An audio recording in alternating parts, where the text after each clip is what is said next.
Okay, get one whole. May quiz tayo ngayon. Ma'am, one whole, ma'am. Ma'am, one fourth, ma'am. One whole na. Okay, wala na magkatanong kung one whole, ha? Get one whole. Ma'am, one half, ma'am. Di tayo yung one whole.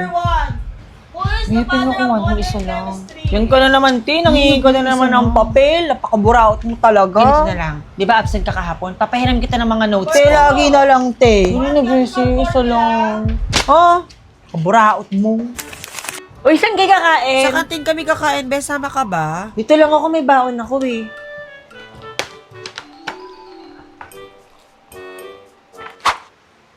Ay, wow, sarap naman yan, be. Sino nagluto? Si Mama. Patikim naman. Sabi ni, tikim lang ha. Promise, tikim lang talaga. Oh. Ang bango, be, ah. Ang sarap, Be. Sarap magluto ng mama mo, Be. Sarap. Buraot mo talaga. O, be, Angel, sa'yo, bakit may pasaka? Eto. Nadapa kasi ako sa bahay namin eh. Tumama yung braso ko. Nagkapasa pala. Ang bag nyo, 20 pesos. Ang bagan para sa Para pambili ng walis tambo, walis tingting, floor wax, dustpan, tsaka bunot, tsaka mga panlinis sa classroom natin. May angal? Ang aga-aga, may ambagan na agad. Di ba naman yan? Babe, favor naman, pwedeng paluwalan mo muna ako. Babayaran na lang kita bukas, promise. Puro ka na lang ganyan, be.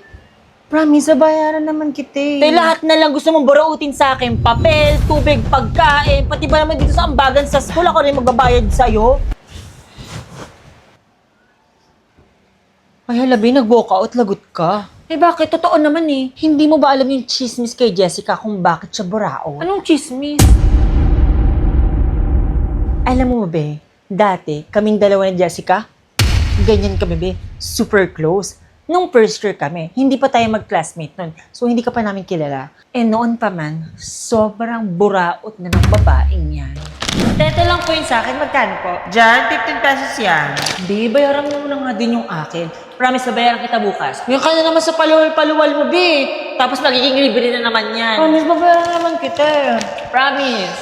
Pati ka pang bayad sa test paper, binuburaot niyan. Okay, please, itong test paper ha. Pasa na lang sa unahan yung bayad. Ay, be, paluwalan mo muna nga ako, be. Babayaran kita, promise, bukas. Paluwal na naman, be. Grabe ka naman, piso na lang yan ha. Babayaran naman eh. Be, pwedeng pautang ako. Utang na naman. Emergency lang, babayaran ko naman agad eh. Di alam ko magkaibigan tayo eh. Pero, be, nakakapagod din pagiging buraot mo. Lahat na lang inasa mo sa akin. Be, nagbabayad naman ako sa mga hinihiram ko sa'yo. Oo, nagbabayad ka. Pero ang tagal. Buo mong inutang sa akin, pero hulugan mong binabayaran. Kaya nga minsan di na kita sinisingil sa mga inutang tsaka pinaluwal ko sa'yo eh. Kasi ang tagal mong magbayad. Nai-stress lang ako kakaisip sa mga pinaluwal ko sa'yo. Do me a favor, be ha? Ayaw na kitang maging kaibigan. Gets naman kita, be, kung saan ka nanggagaling eh. Kasi kasalanan ko naman kasi hindi ko sinasabi sa'yo kung bakit ako ganito. Kailangan lang talaga ngayon eh.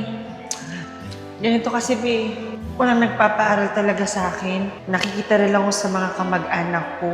Si Papa naman, patay na siya. Si Mama, kasama ko siya sa bahay na tinitirahan ko dun sa tita ko.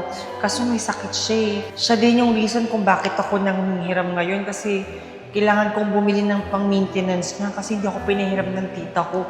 Pero babayaran ko naman agad kapag sahod ko dun sa kantin na pinapasukan ko na malapit sa amin. Babayaran ko naman talaga eh. Pero kung ganyan na talaga yung nararamdaman mo sa akin, hindi naman kita masisisi. Hindi ko to sinasabi, be, para kaawaan mo ko ha. Yun din yung reason kaya hindi ko agad sinabi sa'yo. Kasi ayokong kaawaan mo ko. Pero thank you pa rin, be. After ng araw na yun, hindi na niya ako kinausap. Actually, until now, gusto ko siyang kausapin pero ayaw niyang kausapin. Siya yung naiwas. Mali ba ako sa ginawa ko?